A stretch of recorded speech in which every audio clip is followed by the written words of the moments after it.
Okay, this is Baltimore City Council Budget and Appropriations Committee. We're here for Council Resolution 18-0091R, Budget Oversight Hearings for Baltimore City Police Department. I'm Councilman Eric Costello from the 11th District. I chair the committee. Joining me to my immediate left is Vice Chairman of the committee, Councilman Leon Pinkett from the 7th District. Thank you, Mr. Chair. Councilman Brandon Scott from the 2nd District, member of the committee. Mr. Chair. Councilman Chris Burnett from the 8th District. Councilman Isaac Yitzi Schleifer, 5th District, member of the committee. And then to my right is Council President Bernard C. Jack Young. To his right, Councilman John Bullock from the 9th District. To his right, Vice President of the Council, Councilwoman Sharon Green Middleton from the 6th District and member of the committee. And to her right, Councilman Zeke Cohen from the 1st District. To my immediate right is Marguerite Curran, staff to the committee.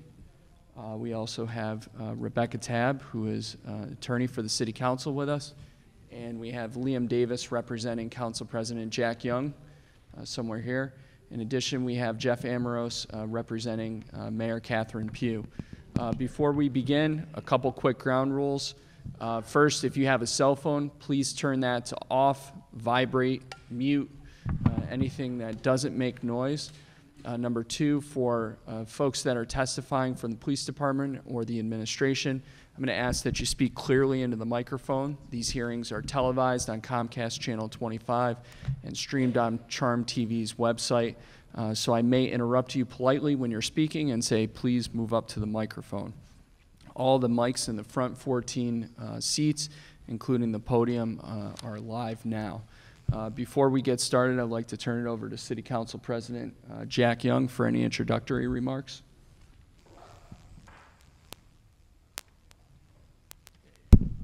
I don't know whether I'm going to be able to say much other than I want to welcome Commissioner Harrison to, I guess this is your first budget overview, and thanks to the chair for giving me this opportunity to welcome you today. Thank you, Mr. President. I should also note that we do these hearings in pairs every month. So the second hearing, which is going to be chaired by Councilman Brandon Scott, who chairs the Public Safety Committee, will be immediately after. And before we begin, Councilman Scott, can you just give a brief overview of what that hearing will entail? Thank you, Mr. Chair. Mr. Commissioner, welcome to the Budget and later to the Public Safety Committee. So the second hearing essentially will be about the most pressing issue in the city of Baltimore today, going through the crime and the operations of the police department to deal with reducing crime in the city. So thank you very much for being here. Thank you, Councilman. And Commissioner, thank you for being here. Before you get started, if we could just have the folks from command staff one by one introduce yourself, your name, rank, and you can do it from your chairs. Name, rank, and what you oversee, starting on the left. Okay, I think we should, Deputy Commissioner Andre Bonaparte, Operations Bureau. Colonel Byron Conaway, Chief of Detectives. Colonel Melvin Russell, Chief of Community Collaboration Division. Colonel Rich Worley, Chief of Patrol. Stephen Odell, Chief of Science and Management Services Division. Jim, start down this row. Jim Gillis, Chief of Staff. Jeff Amaris, Mayor's Office of Government Relations. Hi, Bob Senemy, Budget Director. Take it away, Commissioner. Good evening. Thank you, Mr. Chairman, the chairs of this committee, and to all the members of our council.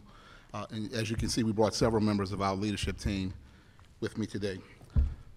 So our first slide is just the contents of the presentation, overview, staffing, and overtime. These slides are going to talk about BPD staffing, budget, overtime, and the context. The audience will be educated about how the current numbers compare to past, helping to inform which direction the agency needs to go going forward. These slides tell a story, and by the conclusion of the presentation, we believe the audience will, number one, understand the current staffing levels relative to the last decade. Number two, educate regarding current hiring efforts. Present our budget historically and an explanation for the main drivers of increases. And lastly, understand the primary drivers of the Baltimore Police Department overtime usage and efforts to reduce spending for the remainder of the year. This chart shows the current staffing numbers for the entire agency, and a visual of this will follow, averaging 13 hires per month in 2019. In February alone this year, we hired 23 individuals. That's 57% of our total hires, which is the highest number since April of 2018. This next slide is a continuation from the last slide. This slide shows both academy data and budget data, and a visual will follow. Currently, we have 3 academy classes in session. As of March 15th of this year, we have 107 officers in the academy that will become BPD officers. Another academy is set for April 5th of this year with 42 officers, but our goal is to hire 50 recruits. This is a visualization of the prior data charts, which shows total personnel strength by month and total civilian vacancies. This next slide is talks about our projection to spend $48.63 million by the end of the fiscal year. Currently, we spent $33.67 million, so that's up in overall spending compared to fiscal year 2016 through 2018 by 19%, 20%, and 10% respectively. And the vast majority of the overtime is due to staffing shortages, which is 28.5%. Looking at this next slide is patrol staffing. 648 out of 774 officers, or 84%, assigned to sector patrol or full duty officers. The 648 number is only 64% of the total number of officers assigned to patrol, which is 1,020, and 26% of the entire sworn staff, which is listed as 2,494 officers on March 14, 2019. And this next slide is a continuation from that last slide. The next slide is also a continuation from the last slide. On page 12, this slide shows the total BPD workforce demographic for both sworn and civilian. BPD overall is 63% minority makeup, and 25% of that is female. This next chart shows raw staffing numbers in the command ranks, both civilian and sworn.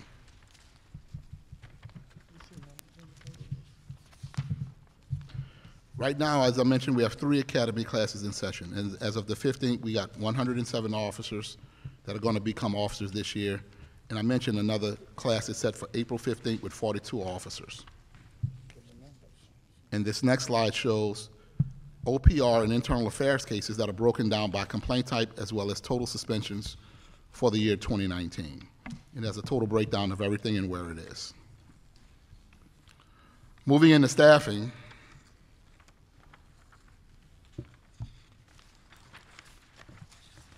I think we get into crime reduction and overtime spending. This time, I'll take any questions you might have regarding the first portion. If you want to ask questions now, or just want to. Let's run through the whole presentation. Okay. And then I think I'd like either our chief or our deputy commissioner to give you a breakdown of where we are with all of our crime data. Yeah, we're gonna on the violent crime portion, we're gonna move that to the second half of the hearing, and that fits more appropriately there.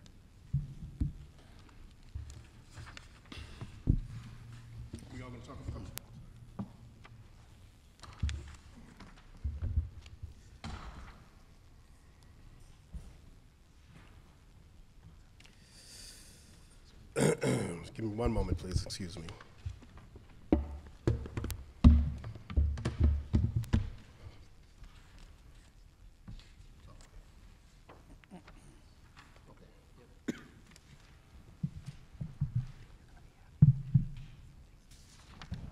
Computer isn't populating here. All right. So 2 things. First, I'll start with where we currently are today in terms of our homicides and shootings.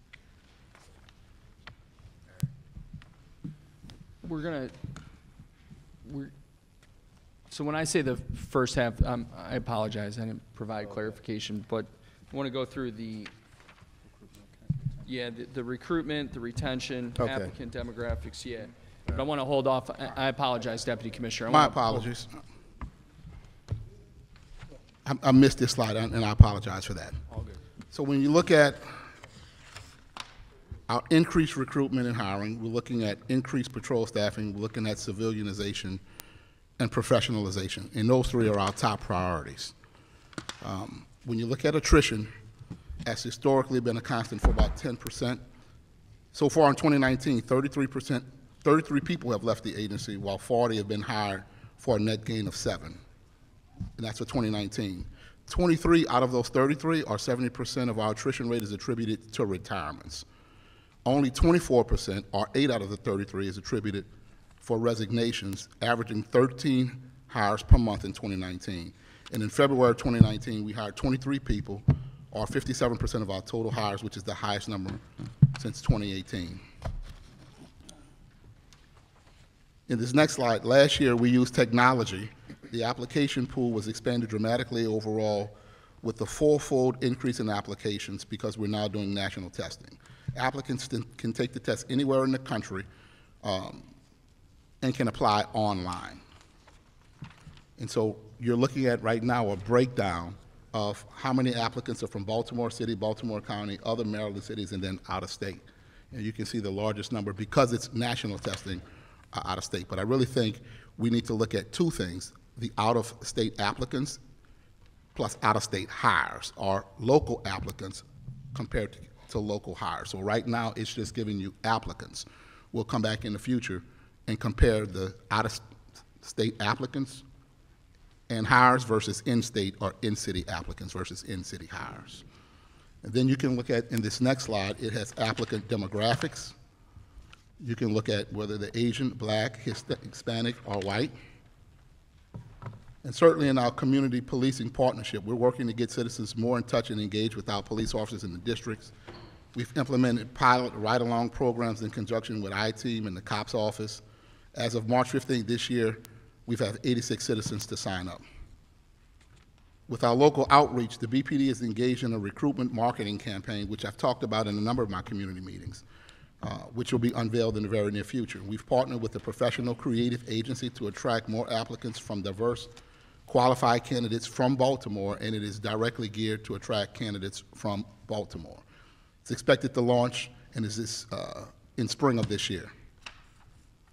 When you look at compensation, we will look at how we attract members to be people to be members of the Baltimore Police Department. There's usually a conversation about pay, and right now we're only third in the state, but still higher than most agencies in the state of Maryland, with the starting salary of $51,953. There's been some common myth that BPD pays less for new hires compared to the others, but it's just not true. We're actually the third highest in the state. So when it comes to overtime, this chart shows generally the overtime spending for fiscal year 2019. The two yellow parts show spending since the new schedule went into effect. The brown bar should read NED. We are in the process of adjusting locator numbers to match where people actually are and assign in real time, and new technology will certainly help us with that. But you can see district by district where the overtime spending, but that brown one is actually the Northeast District. It looks like a duplicate, but it's actually the Northeast District. And this next chart shows the overtime spending for fiscal year 2018 compared to fiscal year 2019 pay period. You can see we've outpaced 2018 this year in overtime spending. Primarily that's because of staffing shortages. This next slide, the pie chart, is a visualization of what overtime spending is actually spent on, and once again, it's 25% are overtime shortages, which is the lavender level in the upper right-hand corner. And then you've heard me talk a lot about civilianization and professionalization.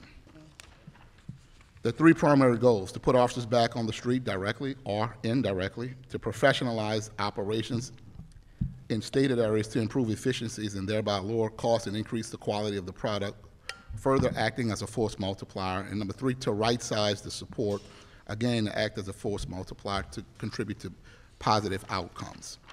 So when we talk about directly or indirectly, we want to put more officers on the street. But we want to make sure, because the reality is, and I think we've all had this conversation, everybody, you know, there may be some losses when we move to that. But we want to make sure we professionalize the department, and that's as much of a priority as actually moving officers back to the street, that we become efficient. Already done, there are 62 job descriptions created. As of March 19th, 62 positions go before the ECC, and on the 27th, 62 of those are going before the Board of Estimates, and after the 27th, those positions can be posted. And just to recap, we've increased staffing leads, decreased violence, and decreased overtime expenditures. Those are our highest priorities. Increased staffing occurs through recruitment and hiring and retention, increased patrol staffing, civilianization, and professionalization. I think that takes us through all of the civilianization, hiring, recruitment, overtime, and budget. Thank you, Commissioner. And we've, someone else join us? No, I apologize. Mr. President? I'm trying not to do any talking, but I was concerned about us being number 3. In terms of salaries, have we thought about being number 1? We absolutely think about being number 1, and I would love to be number 1. I think it's only $20 when I looked at it. If I looked at it correctly, it's only a few dollars from one of them, and just $1,000 or so from the other one. And so we're right there. But I'm happy to have conversations about being number 1. Yes, Commissioner, because I think in order to do recruiting, we got to offer the best salary. We're the most violent city, they claim, in America.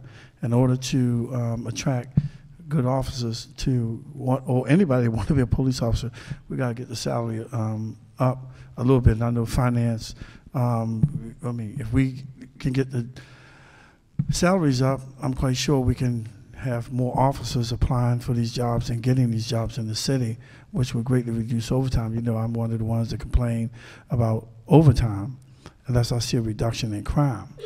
But you won't hear me complain about overtime. We want to give you the opportunity, Commissioner, to do what you need to do to make sure that we have the best and brightest police on the force. I know I beat up the police department about overtime, but as long as we're seeing a reduction in crime and we're seeing you trying to get your programs in place, you won't hear too much from me about overtime. Thank you, Mr. Chair. Commissioner, can you talk a little bit about, or can one of your staff talk a little bit about the new technology that you're using to match up the locator ID with where officers actually are? That's been something we've been talking about the past couple months, and I think that we've all struggled to figure out, you know, where exactly the officers are. Yes, sir. This is Chief Stephen O'Dell. There is not a new technology. Is that what you were asking? Yes. We are making the updates in what we have currently available there in the as part of the consent decree and the technology study that has occurred, and that we are consulting with the Gardner. There will be new software coming on board that will do that, but at this current time, we're still utilizing previous platforms. What's the expected time frame for that new software to come online? I wouldn't be able to say it with accuracy, but I would, if you're asking for a guess, a year. A year from now? Mm-hmm. Okay. Councilman Pinkett? Not a year to update, but just a year for the software programs to start rolling out. Thank you, Mr. Chair.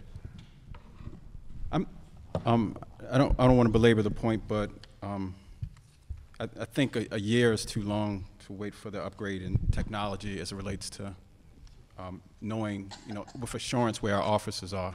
It seems like we're in a space with technology that we shouldn't have to wait a year to identify that type of software. But my question, the initial question I have is related to the shift change and how we expect it to impact in a positive way the amount that's being spent in overtime. Are we starting to see, and this I guess is for finance as well, are we starting to see savings as it relates to our overtime expenditure? we're not yet experiencing a cost savings. And so while we went from the 410 shifts to the 5 8-hour shifts, we still see a pretty static amount of spending.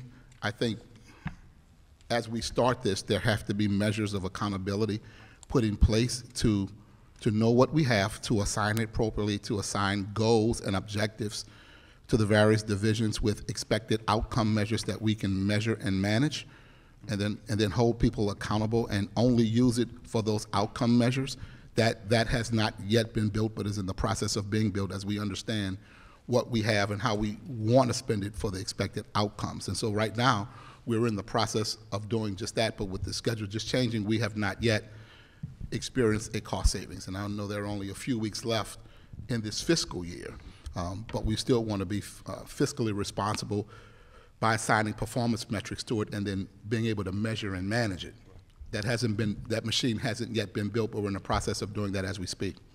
So when we do the budget and project the overtime going forward, has the shift change impacted our projections?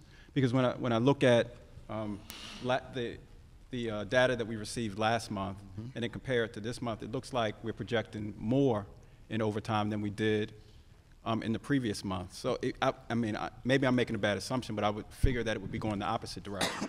No, I don't think you're making a bad assumption. There is some context, I believe, that's lost. Okay. Because with the shift change, that only is a small portion of the total part of the police department. That's your patrol officers who are on the platoons. And when you talk about shift change, that's the only small part that we're referring to. But overtime is being spent across the department for investigations, for cases, for other non-patrol functions. But when we talk about shift change only, we're only measuring the cost savings for shift change.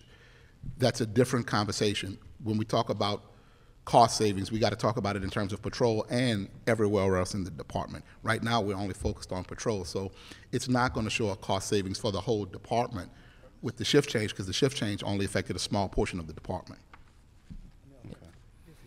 If I may as well, the projection you're looking at is a straight line projection, so it's going to take the average of all prior pay periods and push it forward. So that's not in consideration of a schedule change. That's all previous pay periods averaged and then multiplied out by what's remaining. So it's a straight line projection. So that's why that's not going to take into account any changes from the schedule, even at a minor level. So is there a projection that does reflect the change, or is it constantly using old data? No, the average is always going to be computed every pay period. We'll add to the average to push it forward on a projection that will always show in that sheet. The work that BBMR did during negotiations projected, and Bob can correct me if I'm wrong, a $5 million savings over the course of 12 months. So next month, I should see it should change, but it will include this past pay period. So it should go the other direction. Every change as you get later in the periods, because of the averaging, it will have a minor but some impact. So meaning that if the average right now is 1.8 million, and you pull a 1.6 million, you had 13 other pay periods that are being averaged in at maybe 1.9. It's not going to show. Gotcha. But it'll be there. So if you want to take that one period and push it forward, you could. Okay. And I understand that. And so maybe I need to work with finance, because there needs to be a different, we need to be looking at different data that can incorporate the change. And in connection to patrol, even with the staffing, the schedule only affected 2/3 of even patrol. Okay. It affected about 800 of the 1,200 officers that actually worked that shift. So we do have more officers on the street each day as a result of the shift, because we're paying less overtime, we have to draft less. But also what we've done just recently is we've given each district a budget. Each morning they're sending us a sheet that tells what initiatives they did the day before, how much they spent, what stats the results were, where they worked, and if we had any crime in those areas. So we're nailing down the overtime. So. Oh, okay. Did you? Yeah, just to echo what Steve said, during negotiations, our analysis showed that the new schedule would have more officers available on each shift. That means you would have less callbacks. But the second step of this is the department's going to have to manage this. Right. So we were expecting to see, you know, and the analysis was done collectively with us, with outside consultants, with the department, that we would see just based on the schedule move, assuming staffing stays the same, and of course it moves a little bit from pay period to pay period, about $200,000 per pay period. Right. So the first pay period, you know, we discussed with the department, there was a little bit of transition moving from one to the other. We can understand that. I am concerned that on the second one, we're still seeing the same level of spending. So I think part of this is making sure that because the schedule has more bodies available, that we still send the same numbers out and that we don't call back and use overtime when we don't necessarily need it. And I think that's a deployment, that's a management issue that we're going to have to monitor very closely, because we did expect $200,000 per pay period, you know, based on a very extensive analysis when the new schedule started. And again, there's a transition period of a pay period or two, but I don't think we're on track because of that through the end of the fiscal year, and we'll be short at the end of the fiscal year if it doesn't change quickly. So part of the reason for us having these hearings was the fact that historically the police department had been coming back with supplementals based upon expenditures in overtime. Looking at the projections, are we headed towards potentially another supplemental request? Yes. So if you look at because I thought that was the reason why we made adjustments to the budget to increase the overtime, so that we wouldn't end up back asking for supplemental. But we're headed towards, even with the increase, we're headed towards another supplemental. It looks that way based on how we're headed. So if you could go back to slide, I think it was slide 8, just want to show what the trend was. So, you know, keep going. So right there. So you can see the early part of the year, we were averaging 1.5 or 1.6 million per pay period. Mm-hmm. If we'd been at 1.7 per pay period for the entire year, police department would come in on budget, would be fine with no supplemental. What's happened, you can see, is, you know, there's been higher levels of spending after you get through the first 3 or 4 months of the year, and then these periods at the end, we were anticipating that the spending would go back down because of the new schedule, and and again, we're only 2 pay periods into it, but we have not seen that yet. So based on that, yes, I have concerns. I was hoping we'd be further along at this point, and in my honest opinion is that I just think there has to be consistent management and oversight and accountability within the department to make sure that people know this is our budget, this is what we expect to see, and that we don't deploy beyond what the budget is. And for me, this was the whole point of these hearings, is that we would, because in the past, by the time we would hear this, we would be so far down the road that we couldn't course correct. We couldn't, raise awareness to it and change whatever decisions are being made so that we don't end up with, multi-million-dollar supplements. And you can see the first 3 months of the year, I mean, when these hearings started, we had reported here, we said, I think we're on track. That was early. And then you can see the second quarter and into the third quarter, we've gotten up into that $2.1 million per pay period, which is not where we want to be. Okay. So yeah, at this point, based on data through the end of February and seeing how we're trending, we're not going to be asking for the volume of what we asked for before. I anticipate somewhere between 3 and 5 million if nothing changes through the end of the year. But it's all relative. 3 and 5 million, with the knowledge that we already put additional money for overtime, is even larger than, and it could even be larger than previous years. And if I may, sir, good afternoon, Mr. Chair, members of the council. A couple of things to consider, and Mr. Centermain is absolutely correct in some regards. Important things to kind of take into consideration as we talk about staffing and patrol is that when we went through the contractual period with that, and we talked about the staffing, we talked about that there would be approximately 840-something officers needed in order for us to kind of zero-sum the overtime as it relates to filling postcards. As you can see through the patrol staffing numbers that were provided earlier, we're still not there, but we're working towards that every day, and the commissioner talked about his civilianization plan. We've been talking about that. He's also looking at the agency as a whole to find out what we need to do about getting more officers back in the streets. So that's working. Mm-hmm. Other measures that we've immediately put in place is we've revamped the CompStat process to include an administrative process in there that will give more oversight and accountability to overtime for each unit within the police department. In particular, the Chief of Patrol's office working with everyone. We've also assigned budgets for each district, and we're going to be holding everyone accountable and responsible for maintaining that budget. So we're looking at that. We're working with our internal finance department to come up with what those budgets need to be. And we're going to be holding everyone accountable to making sure that we can meet those specific goals. So these are things, obviously, that are working, that we have in play that, under the Commissioner's direction, making sure that we have these things in play and that we're doing these things to hold us within budget. So I think we're saying the same thing, and what you heard me say when I said systems of accountability, where we assign objectives and goals, metrics to measure and manage overtime for the expected outcomes, and then hold people accountable. So I think we're saying the same thing.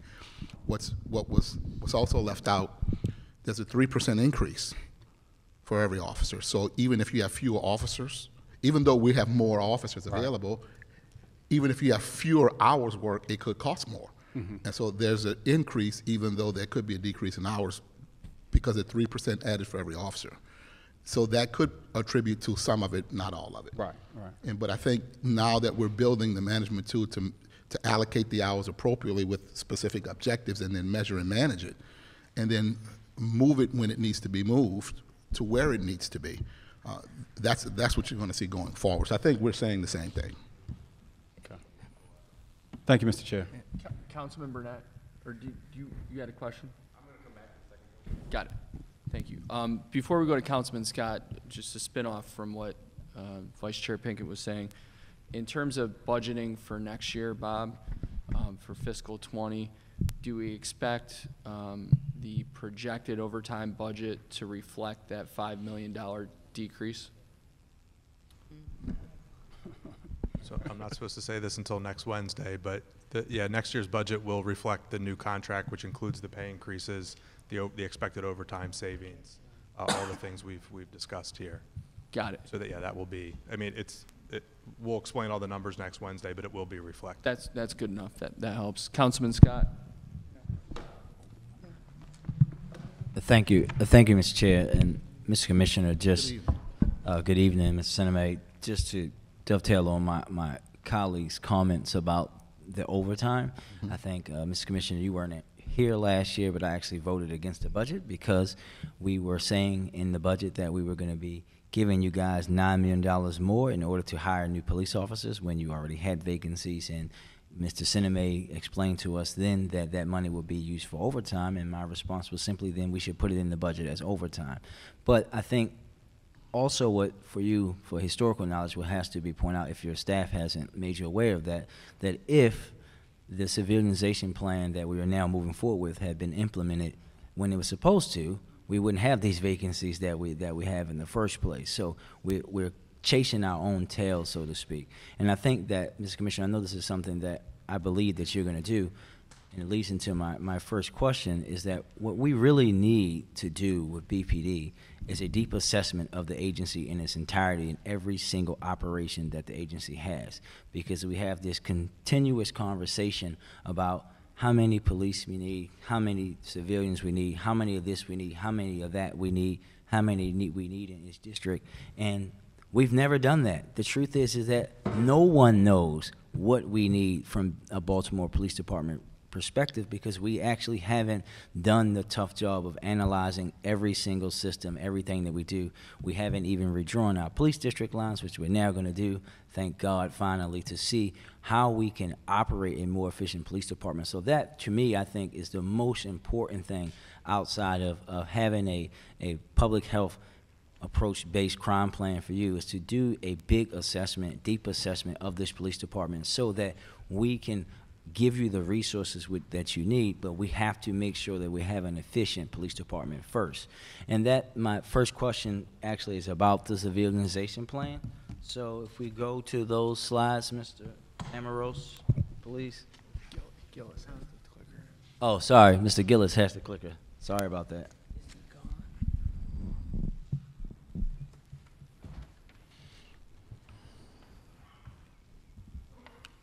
One more, Mr. Gillis. Thank you. And Mr. Commissioner, this is actually more for Mr. Sinema than for you. So, Mr. Sinema, before when we were talking about these positions, the last time we were here, we were led to believe that there wouldn't be new positions going over to BOE and that the police department would have to use positions that they currently have to severize. Can you talk about the change in that position? No, it's not. That's what it is. It's a swap of 62 It's swap? for Okay, 62. so it's still a swap. So the board still has to create the 62. Okay, but great. The 62 will be abolished. But, of course, we have so many vacancies on the sworn side. We have plenty of room to fill and recruit to what we're aiming to do.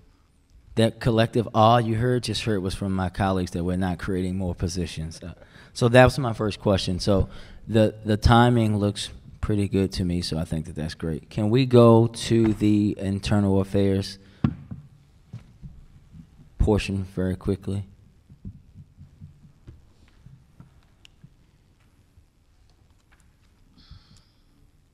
Actually, stop, Mr. Gillis. Go back to the sworn versus attrition hiring. So, Mr. Commissioner, this is a slide that we see every month, but I think that this slide is actually missing something. I think that what we also should add into this slide, where we have the years, is the years of homicides and non-fatal shootings that we had those years too.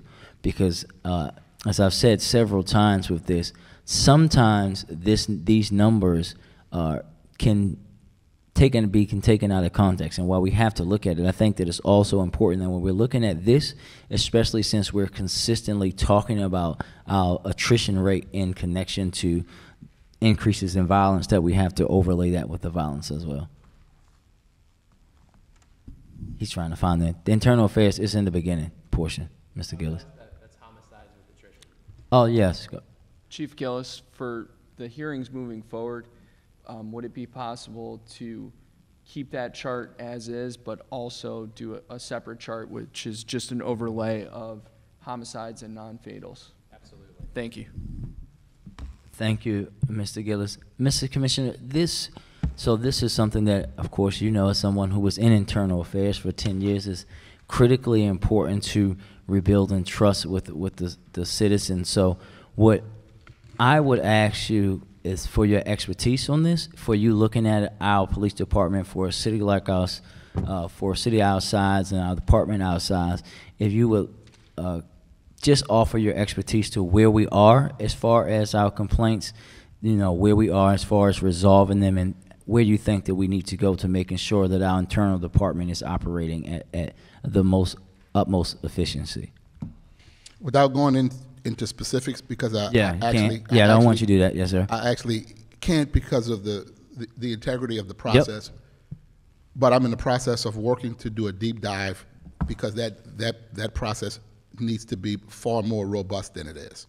So without being specific about what I think about the internal affairs process, I do think it's in need of major reform. Not necessarily the people, but the processes. Yes, sir. The processes themselves that speaks to the timeliness of investigations, the accuracy of complaints coming in, how they get classified, how they get allocated to investigators, the timeline to investigate, the timeline to have it completed, the thoroughness of it, the competency of it, and then the transparency of it. And so in my expertise, all that needs to be built into a robust internal affairs process that, number one, makes the department a well-run, well-disciplined, self-correcting department, but also builds trust with the community to show that we can demonstrate that we can self-correct and self-manage ourselves.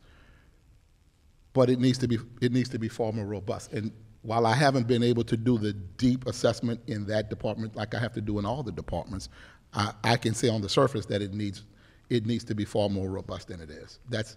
It is right now. The person who was the chief of that left a couple of weeks ago, so it is without that person that I'm in the process of identifying strong candidates to think about that that position and filling that leadership position there. Once we do that, certainly an assessment of the personnel, of the systems that are in place, and of the talent pool and the skill sets of the individuals there. I need to make sure that the people there have the correct skill sets to accomplish those missions. I'm not convinced yet that those skill sets exist with everybody. They may exist with some or even many, but not everybody. And then just to follow up on that, just knowing the size, one of the issues for me has always been, it seems that we never have a properly staffed internal department. I know that you include that in your assessment as well. That staffing is part of the assessment, and just like with any other investigative entity, it's going to be the national best practice for caseload per investigator based on the timelines and limitations that they have based on state law and the timelines that they're given to complete cases and how many cases each investigator should average per year and how long they take, how intense they are. But we want to make sure that we fall in line with best practices. But right now, everybody's overwhelmed and overloaded, and the caseload per officer far exceeds what the best practice would be. But it needs alignment. It needs to be realigned, but the personnel need to be reassessed to make sure we have the personnel who have the right skill sets to do that. And the skill sets may speak to why the caseloads are so high and the times take too long. It very well may be the skill sets, but all of that is in the process of being assessed. I'm looking at it. I do have some expertise in it, but right now we're assessing every part of the police department, but that's a major part. But we're first looking to make sure we find the competent person with the skill set and temperament to lead that unit. Thank you, Mr. Chair. That's my 2 for this round. Thank you, Councilman. Vice President Middleton.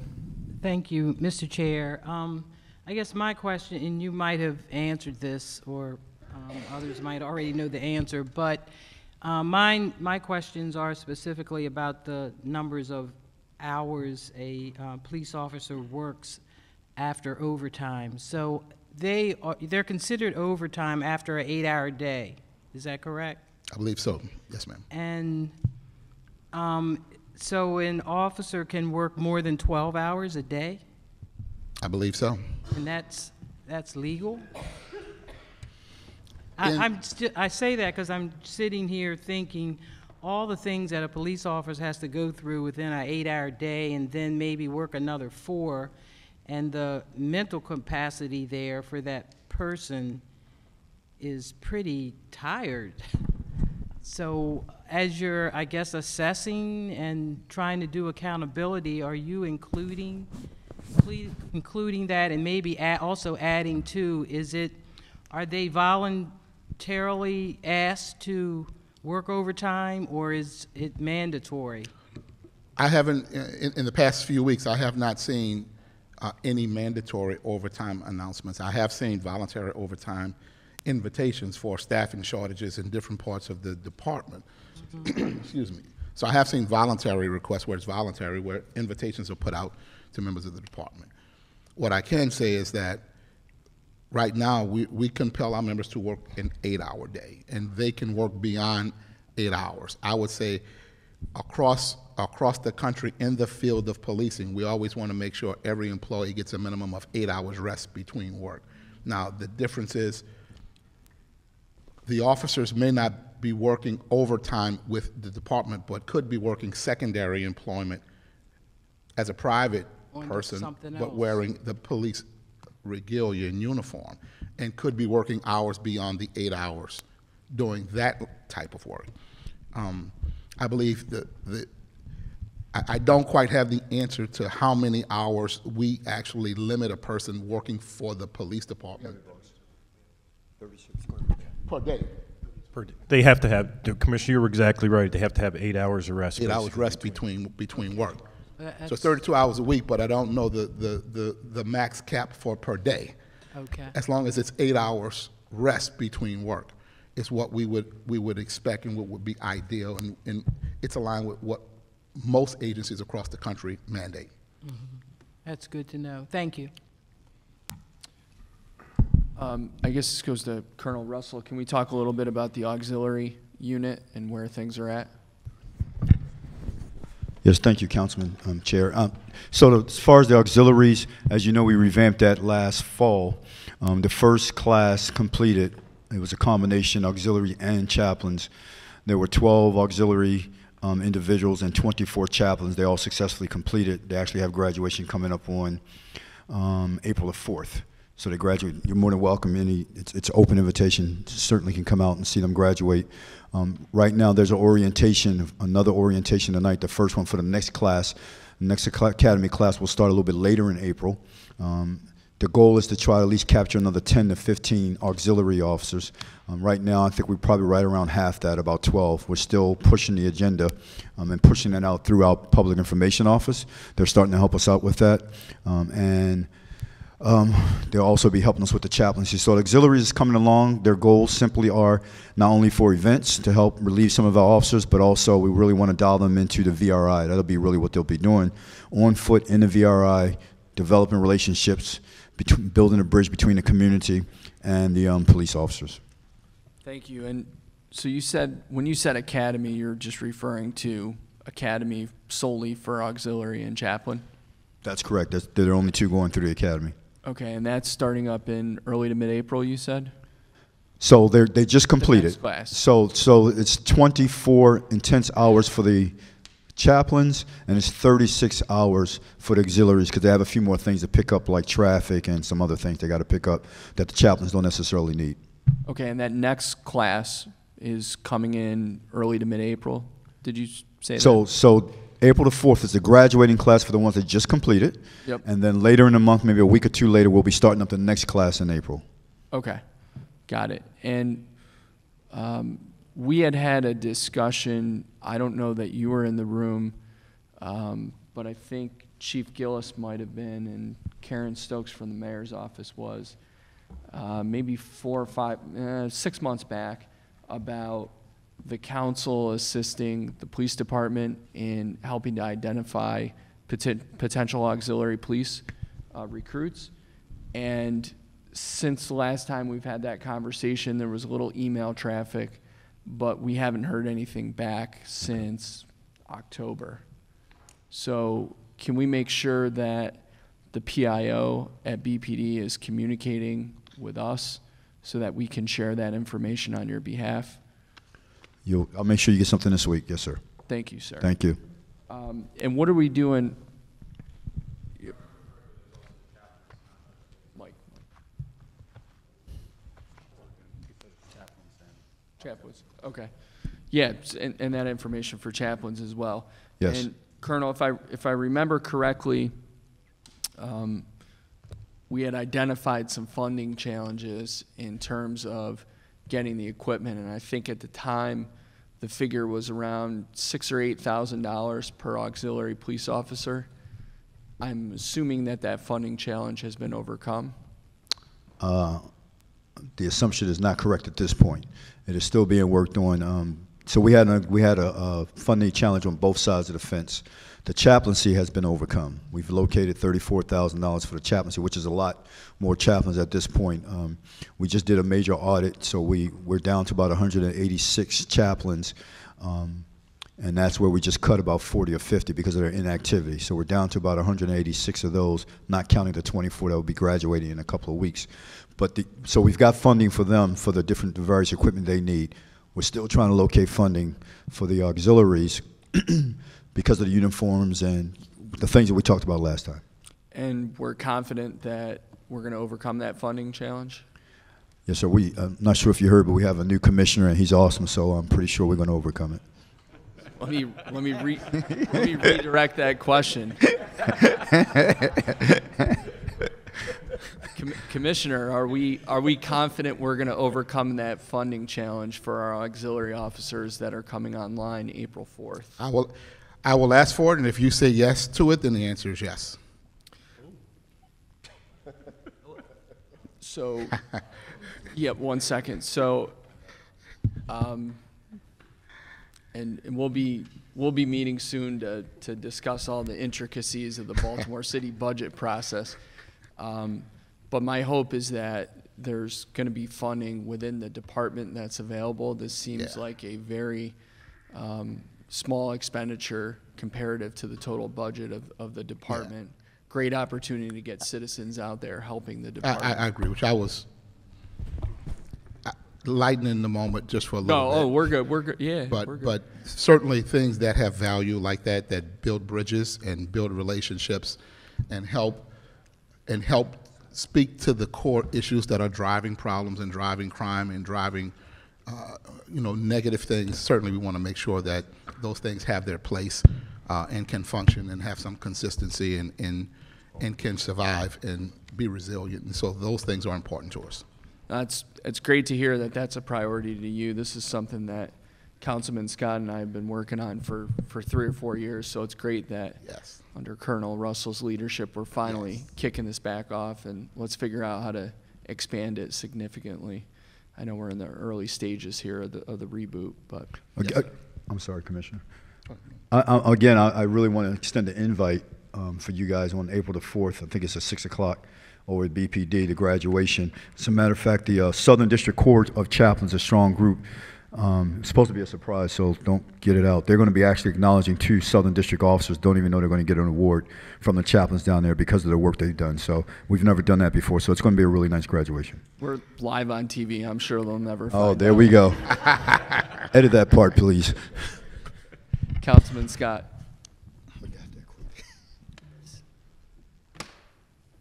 Thank you, Mr. Chair. Colonel, Mr. Commissioner, thank you for bringing back the auxiliary program, but also for a budget matter, I think that even in the interim, we might want to consider looking at asset forfeiture, because I think that would meet the goals of a public safety use. But I wanted to talk about applications and talk about the breakdown of applications by location.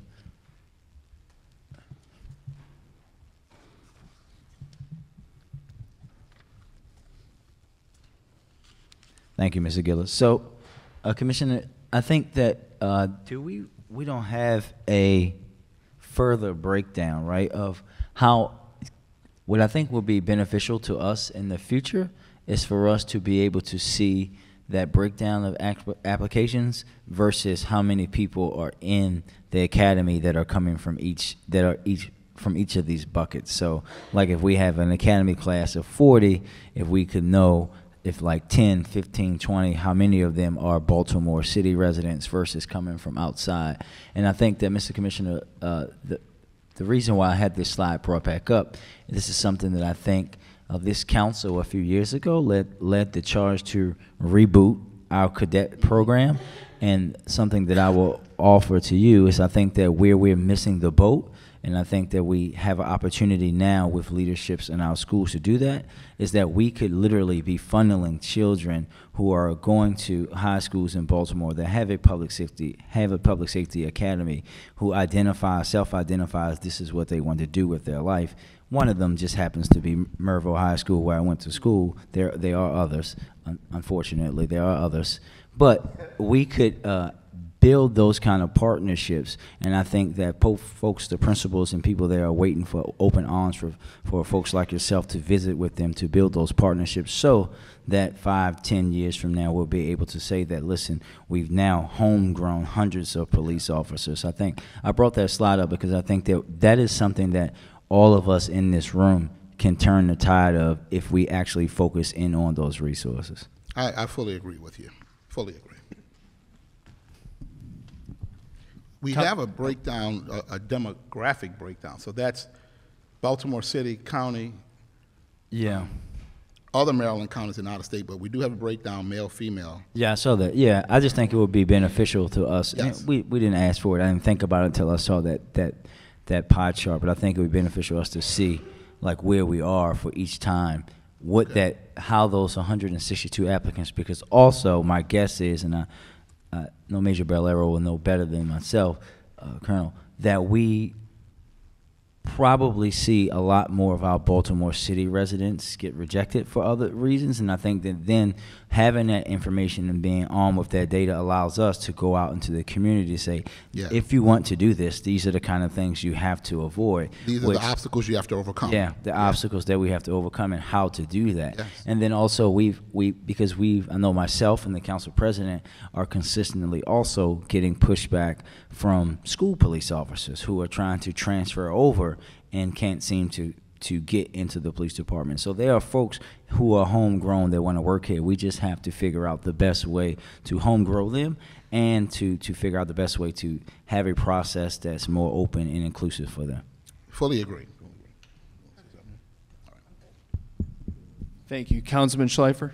Yes, I just have two quick questions. There's no page numbers, but I'm on the page where it's going over how many people are in the different classes, and I was just wondering what the capacity is per each academy class. I see the range is from 34 to 59, so I'm just wondering what the capacity is. 50. There's 50. Okay, so 50 per class. 50 per class. Okay, and so the classes, a few of them that started with less, is there like a mechanism, like how do you decide when they start, or why did those classes start with a lot less? So we have set intervals so that it starts, and we try to stay on that target so that we can finish that many classes through the academy. Some of those classes, the numbers were just lower, but the class was ready to start, and we didn't have those people hired, so they just get moved to the next class. Gotcha. So are we operating under capacity? Like, is there room for more people to join these classes? So currently, the class that we have now that's going to start in April, there's 42 hired for that class. We will get to 50, and then that class will start. We'll be ready. Gotcha. So our goal is 50 per class, sir. That's what we're Gotcha. trying to go for. Gotcha. So all the ones that have less than 50, we could go up to 50. Absolutely. Gotcha. Okay, thank you. Let me add to that, because we had this I brought this up in our status conference with the federal judge, the monitors, and the DOJ on Friday. The class size versus class frequency. And when do we calculate start dates and end dates? Actually, you actually go to the end and look backwards to figure out the start date, because as we want to build capacity and recruitment to be able to handle the floodgates that are open, because we have national testing and you see the amount of applicants, we have to also have the capacity at the academy to train that many people. And before we can do that, I have to be able to say either I have to pull a large number of officers off the street who want to and can be instructors, or hire private civilian instructors, or a combination of both, to build that capacity at the same time, but then be able to handle field training with field training officers in the field and have enough vehicles to support that in the field. So it is really looking at the 10-week field training program when the field officers are available to receive academy graduates that dictates the start of an academy class. And then when we know the end date and the availability of the field officers, the capacity of the instructors at the academy, then we can create the start date. So it's not really when we reach a certain number, it's the availability of instructors at the academy, the availability of field training officers in the field, and the time we move officers out of a program and into a program that dictates the start sometimes. And so it's sort of a mathematical formula that's calculated to determine those start dates. Right, so if we had unlimited amount of applicants, do we know how many more people we can get through the academy, whether it be more classes or just more people per class? Like, is there a set number if we had unlimited applicants that we'd be able to get through at today's pace? I don't know that there's a set number, but we have to be able to have the capacity to handle the applicants by way of background investigators, to handle that volume of background investigators, because of the volume of work and length of time it takes to move through those. Then we have to be able to have the capacity to be able to handle 50-person classes. Because in a lecture style, it may be okay for 50 people to be in a class with one instructor, but in a practical application, the student-teacher ratio might be 10-to-1. So for 50 people, you need 5 instructors. Gotcha. So overall, we're not at capacity yet? We're not at that capacity yet. Gotcha. We're working to build that capacity through both sworn and civilian hires. Gotcha. Thank you. Yes. To go back to your question about the breakdown, if you look at the 29 application breakdown, about 18.5% are Baltimore City on the applicant list, but 29% of those hired are from Baltimore City, and that's an important point that we've been discussing as a whole. So even though it's only 18.5% of the total applicants, 29% hired were from Baltimore City. Chief Odell, is that, Mr. Chair, if I may, Chief Odell, is that a in total, or is that for a year? Can you break- 2019. It's only reflective of what you 2019? what's up there Okay. right now. Thank you. Councilman Schleifer, you good? Yeah. Councilman Cohen? Thank you, Mr. Chair. Thank you, Commissioner. Thank you. Good evening. Good evening. So, again, while it's good to hear that the 29% is higher than the 19%, it's still not nearly high enough. I think we would all agree. And it sounds like you're going to roll out a some sort of advanced marketing campaign to try to increase that number. Can you just elaborate slightly on that and sort of, you know, again, we've seen these attrition lines where it's either headed in the wrong direction or headed in the right direction by a very, very small amount. But overall, it remains true that we are a police force that is hiring too much from without of Baltimore and is not hiring enough to accommodate for the amount we lose every single month. So can you just give a little bit on what that looks like and whether there's any cost with it, because we need to move quickly?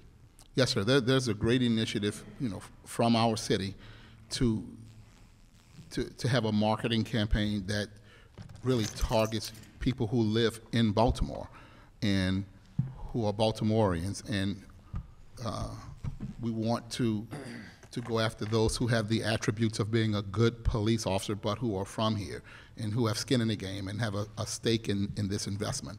And so that is underway right now. We, you know, working with the city, we've hired a consultant, if you will, a marketing consultant to do that very work, and that's going to be unveiled in the very near future.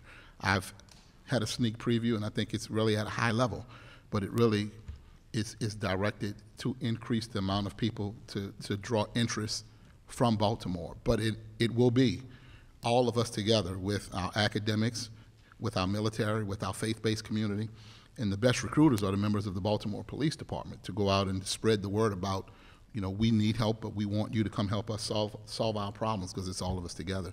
But we are working to unveil something that really targets people from Baltimore to speak to the issue of not having enough, not just applicants, but hires from Baltimore to be members of our department. With that, are you already planning on working in relationship with the school system? Because our high school's obviously critical component. We're working to develop a strategy to loop in schools, churches, faith-based institutions, all to be part of this marketing campaign and to talk about what we have to offer and why it's so important to be a Baltimore police officer. Not just, it's great for people to have a calling to be in our profession, but it's even more important to be a Baltimore police officer. So that's what this campaign is all about. Okay. Just would say changing the relationship is going to take a ton of work, as Colonel Russell already knows and has been doing, but with our young people, and I think starting there is so critically important for so many different reasons, their perception of what police department looks like. So I would just, you know, strongly suggest like the school system be a critical component in this. Yes, sir. Yes, sir. If I can just add, we already in several high schools with the Explorers program. I think everybody understands what that is, and that is a career path. There's only 2 in the state of Maryland, only few in the country. So we're a career path in school curriculum with those students, officers and teachers in the classroom, teaching them, and it's linked up to whether it be Homeland Security, law, whatever the school offers. And so the hope is that we can build that out and that becomes even more robust, because again, these are kids from our neighborhoods, these are kids, these are Baltimoreans, and the natural progression would be not from a pipeline going from school to the prison, but obviously from school to cadet to police trainees, and next thing you know, they're in our communities, and they come from our communities. So that is something that we're working with the commissioner, so hopefully that will help a lot. Because at some point, it would be great that you just look at a track and maybe even almost, it'll never happen, but almost put recruitment out of business, because you have hundreds of kids going through the public school system that say, I want to be a Baltimore City police officer, and just as they age out, they go become cadets, they become trainees, they become officers, and we have this assembly of kids constantly coming out of our cities and our communities, rather, our city and community. A lot of work from here to there, but thank you. Thank you.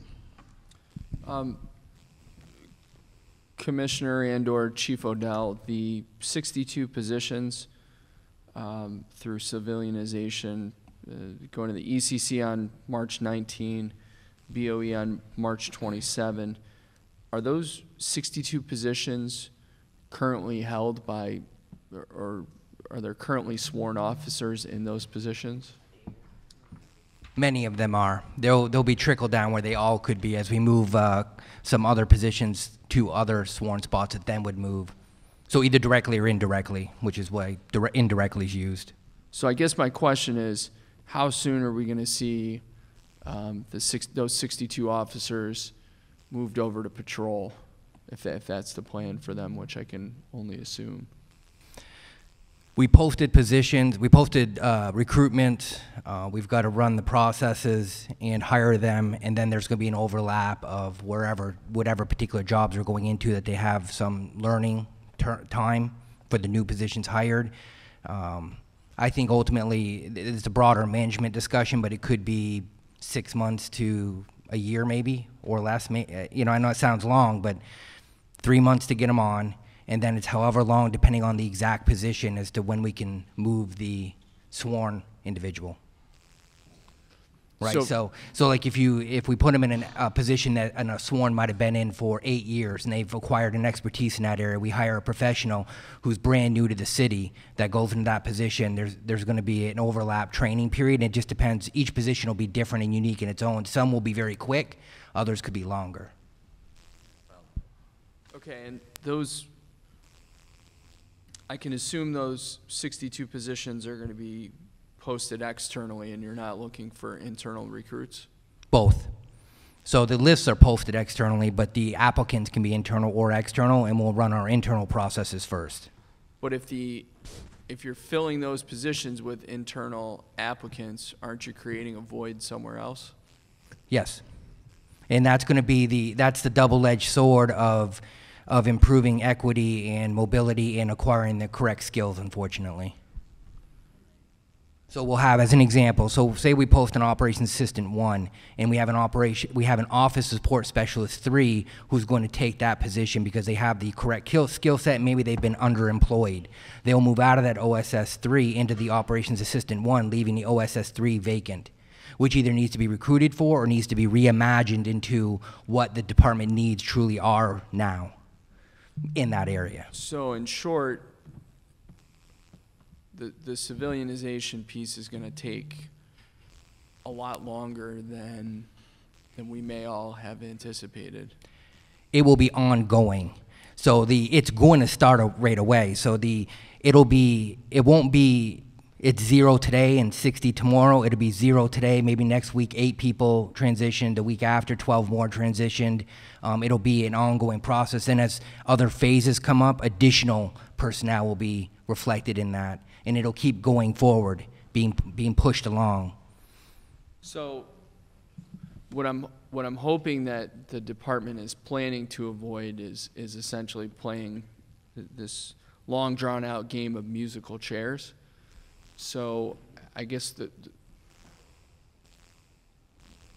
I don't want to put words in your mouth, but my assumption is that when these folks that are sworn who are currently holding a position that should be civilianized, and once that position is advertised, and then once that position is filled, and then once that position has been filled for X period of time to get that civilian in that civilian position up to speed and performing, that sworn officer, and this is the key point here, that sworn officer is going to be moved to patrol? Or other sworn function. Or other what? Sworn function. Other sworn function. Okay. Councilman Scott, and then I'm going to come back because I'm still trying to digest this. Certainly. So, Chief Odell, this is, I think that my colleagues and I are struggling with a few things, and I think Mr. Commissioner, I think that what would help us, because we weren't able to get this before, but we believe that this kind of transparency would be available after you. If we could actually see the civilianization plan and what's going to happen and what's going to happen when, so that we can know what positions, where they're going and where they're going, because what we struggle with is, one, for example, when you came here, we didn't have to keep, or when Councilman Pinkett was sworn into the city council, Councilman Mosby didn't have to stay over for 2 weeks to show him how to do his job. He was put here to do his job, so he had to do his job, right? When we promote someone to be a district commander, the person, doesn't have to stay there and say, oh, no, when Major Worley left, he didn't have to stay and show Major Shorter how to run the Northeast District. He just had to do it. So what we're struggling is this, how if these people are professional, they're going to be put into a position, and that we're having this seem like this long drawn-out game. For us, we would like to see, as soon as humanly possible, the actual civilianization plan, where people are going, where they're going to be moved from, so that we can time out these things, and especially as we're going into budget season, because we do believe that this is going to have an impact on the department's budget moving forward, because we hope and we think that civilianizing these positions are going to make certain areas of the department's costs go down, because it's cheaper to have a professional in a lot of these positions. And I think that way we wouldn't be dealing in, this land of purgatory. We would have a plan. We would have a time of implementation for each portion of the plan, and we can move forward from there. I think what you're asking for is fair and workable. But I want to also emphasize that civilianization sometimes does not equate to one-for-one. Yeah. That there could be, and here's what I experienced in New Orleans. When we civilianized, the very people who were in the jobs wanted to retire and then apply for the job. And then in their posting for the job, claimed to have the most experience because they had just done it for years, outbeating some of the competition. So we want to be careful about that we don't drive people out because we're civilianizing unnecessarily. But then there will be some people who will choose an option to retire, perhaps. But what we want to do is put as many people back into the field. To the extent that we're short in patrol, that will be the priority. There could be other sworn positions, but patrol would be the priority. Now, I think what I'm envisioning, and I'm not disagreeing with anybody, is the hiring process. As efficient as the hiring process can put a person into the seat, we can remove a person from the seat, and I don't envision a long overlap. It's just a matter of making sure that there are not gaps and the critical work doesn't go undone. I think we want to make sure that critical work doesn't go undone, thereby creating another thing that we have to go and self-correct on. I'm certain that this would be illegal and violates every labor law that I can think of, but I'm just going to ask anyway. Is there any, from your experience in New Orleans, is there any way to prohibit exactly what you just described, where Officer Pinkett is he's a sworn officer in a civilian position, and that position, he's being told he can no longer work and he has to go on the street, and he decides he's going to retire and apply for that job, and obviously he's the most qualified person for that job because he's held the job for the last 8 years? Well, what we did in New Orleans was create a job description with job specifications. And in the job specification, I believe it listed that you could not have been, you couldn't do it that way. So we didn't force people out into the same seat, and then they force us to hire them right back. So I think in the job description we did that. I'd have to confer with our lawyers to make sure we would be on solid ground to create the policy, the job description and classification, and the job requirements to apply for the job.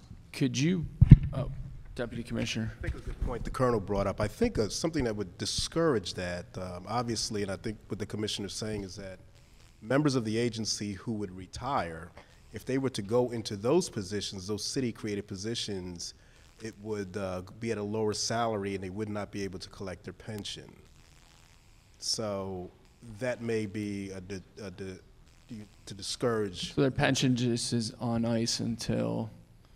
I'm sorry, sir? Their pension's on hold until. Correct. So they're the fully new positions, separated. and I don't know what they are, Steve. They may be at $40,000, $50,000, but their pension may exceed that, and therefore that would be.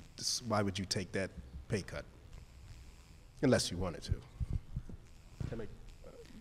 So we won't be able to quote unquote discriminate against them. If they wanted to come back and they wanted to freeze their pension, they would have equal opportunity for the job across the board, and it would follow civil service rules. That's the shortest version.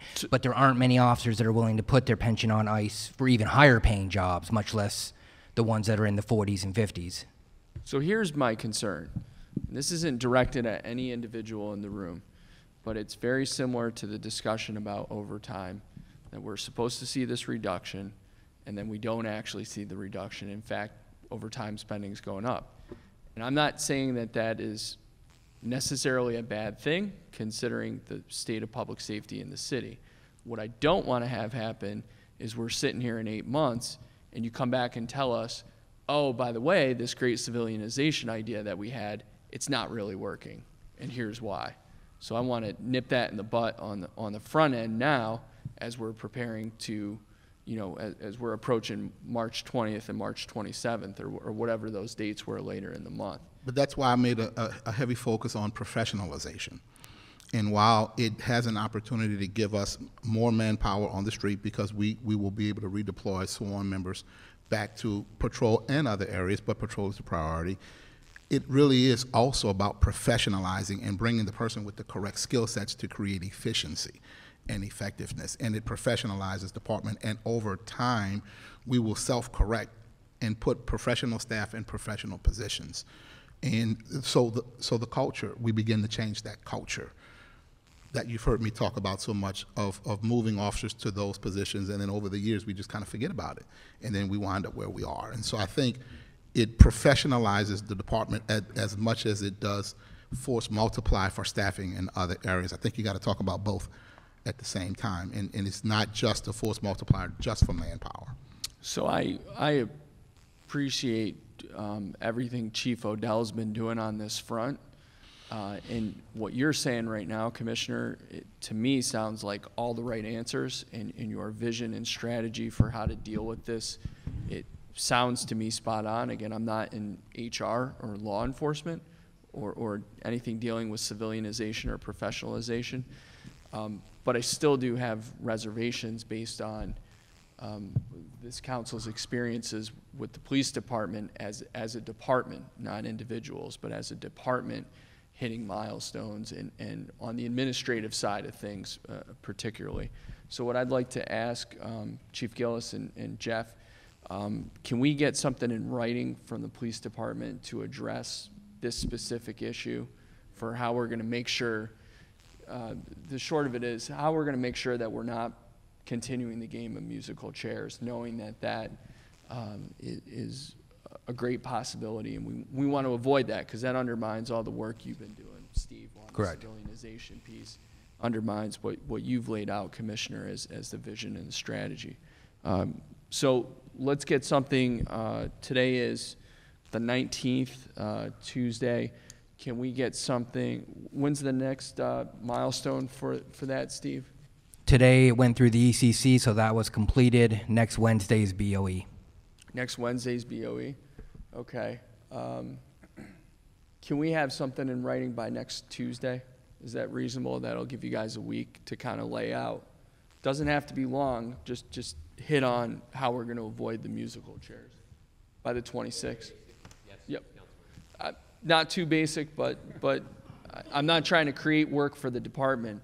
I just want the council to be assured that that's not going to happen. So, all right, thank you, Chief. Councilman Scott.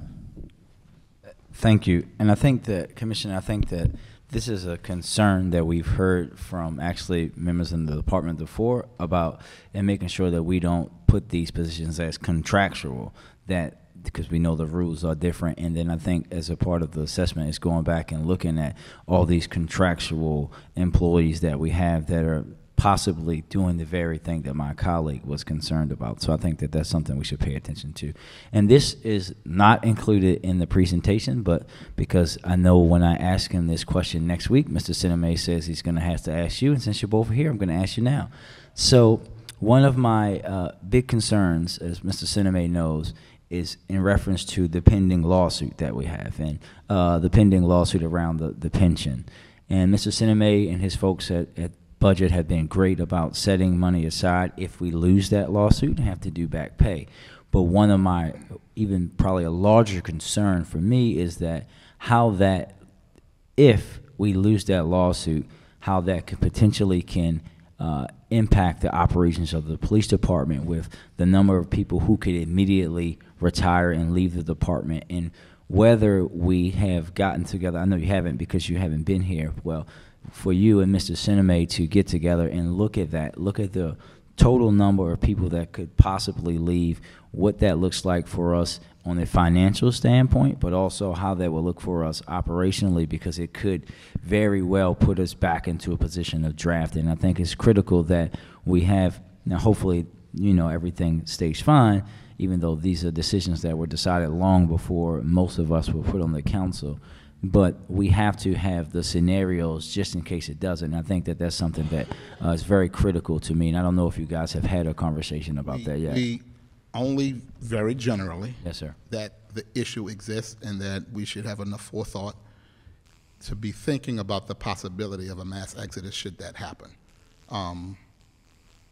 So it's, I heard you say it has a budgetary impact, but it has an operational impact. Yeah. And then as important as it is for us to reconvene to talk about what it will cost, it will be equally important to talk about what we need to cut out and what we need to stop doing to accomplish the important things that we will have to do. Yep. And we'll have to socialize that among ourselves and our community, because then it would be, you know, it could really put us in a position where we will be only responsive, and the proactive things and all the community projects and initiatives that you hear us talking about now we'll have to figure out what we can cut to survive. Thank you. Thank you, sir. Thank you. None of the new positions are contract service specialists, to your question. Thank you.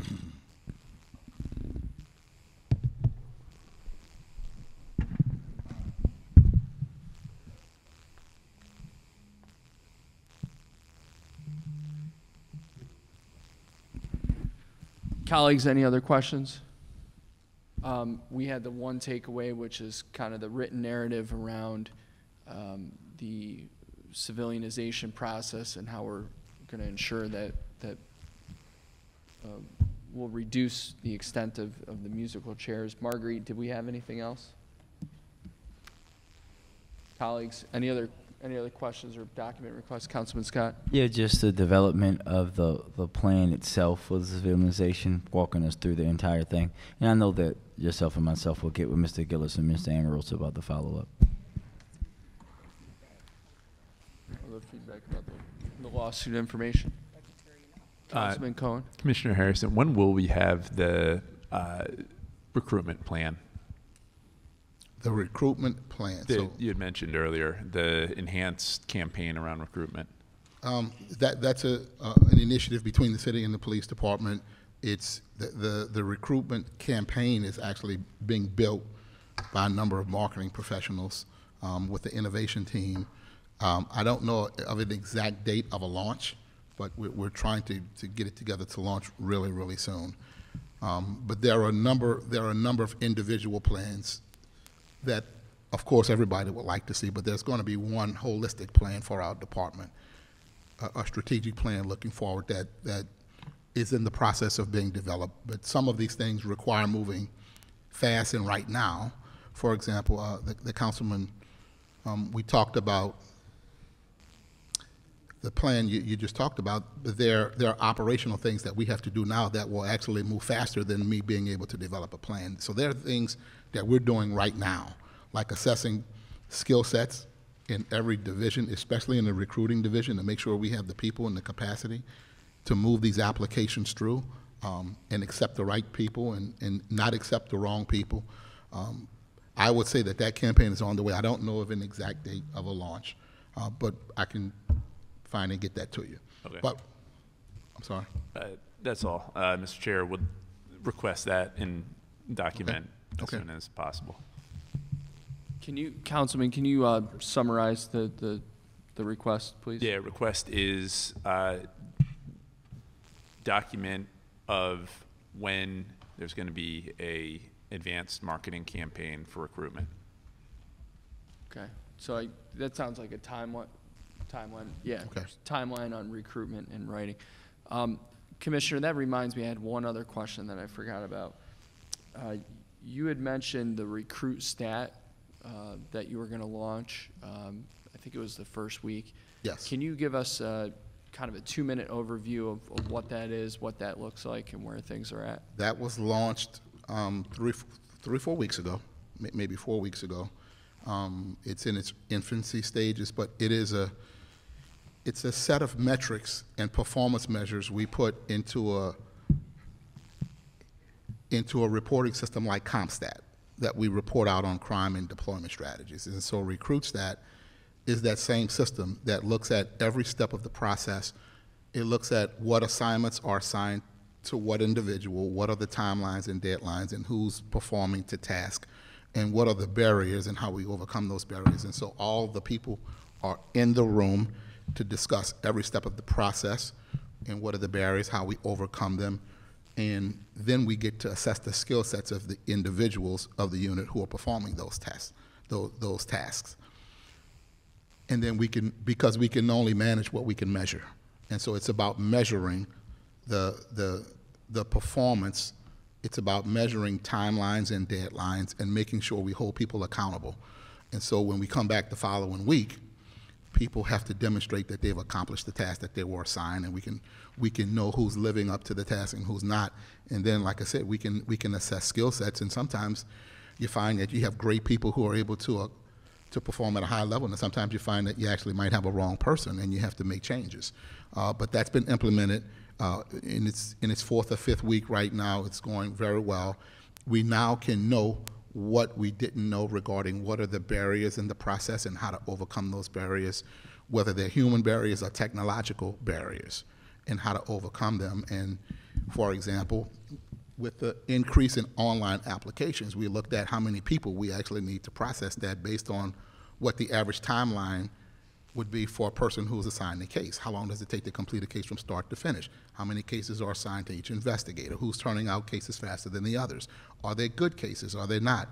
And then we can look at that and then redirect resources or take the necessary steps to improve the employee.